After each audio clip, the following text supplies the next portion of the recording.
నీ అడుగుల చప్పుడు కాని వినపడిందా ప్రదక్షిణం చేసేటప్పుడు మహాపాపం వేస్తారు ఖాతాలో. పాదాల చప్పుడు వినపడకుండా ప్రదక్షిణం చేస్తే పరమశివుడు అంత ప్రసన్నుడవుతాడు. శివాలయంలో ప్రదక్షిణం చేత వచ్చేస్తుందంతే శక్తి అంతా. ఎలా ప్రదక్షిణం చెయ్యాలని అడిగారు. నిండు గర్భిణి ఇంకొక గంటలోనో 2 గంటల్లోనో ప్రసవం అవుతుంది. కిందంతా బిందెతో నూనె పోసేశారు. ఆమెకు ఒక పెద్ద బింది ఇచ్చి నీళ్లు చంకలో పెట్టారు, డొక్కలో. ఆమె పట్టుకుంది. ఇప్పుడు ఆ నూనె ఒలికిపోయిన నేల మీద నడుస్తోంది.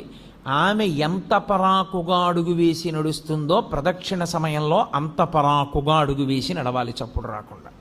అదే ఉపమానాన్ని వాడింది శైవాగమం. యథాతథంగా మీకు నేను ఆ ఉపమానాన్ని అందించాను. అంత మెల్లగా పదఘట్టన లేకుండా తిరగవలసి ఉంటుంది. అందుకే అడుగడుగు ప్రదక్షిణం అంటారు. ఇలా